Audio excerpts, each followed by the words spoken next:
Ang kapal ng mukha. Ayan, sino makapal ang mukha? Ito ang reaksyon ni Prosecutor Terry Redonda. Abay, bakit? Sino makapal ang mukha? Saan po kayo kumukuha ng kapal ng mukha?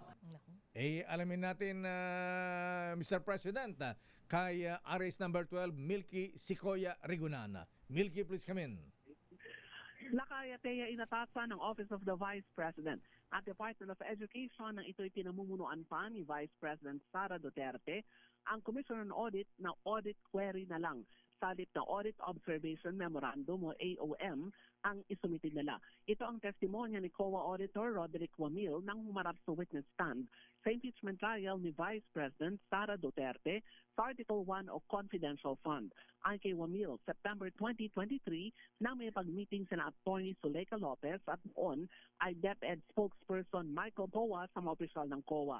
Sabi ni Wamil, kalit na AOM sakaling may findings sa paggastos ng pondo, magsusumitin na lamang daw ang dalawang opisyal ng audit query. Dahil dito, tinawag ni House Prosecutor Terry Redon sina Lopez at Poa na makapal ang muka. Dahil trabaho nilang ipaliwanag ang pinagamitan ng pondo at walang audit query sa Joint Circular 2015-01. Narito ang pahayag ni House Prosecutor Terry Redon. They knew that an audit observation was forthcoming.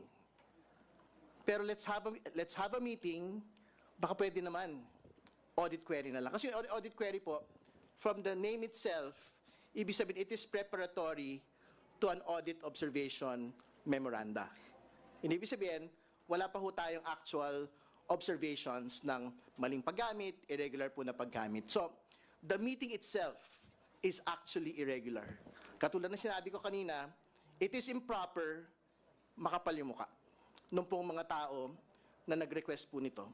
It is Zuleika Lopez, and with respect to the Defense Counsel, Attorney Poa, representing the Department of Education, it was improper. It should not have happened.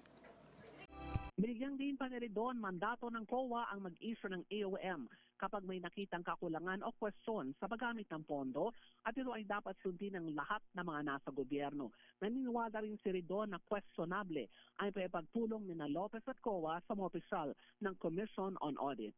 Ako si Nilk Regunahan nagulat para sa DZRH, una sa Pilipinas, una sa Pilipino.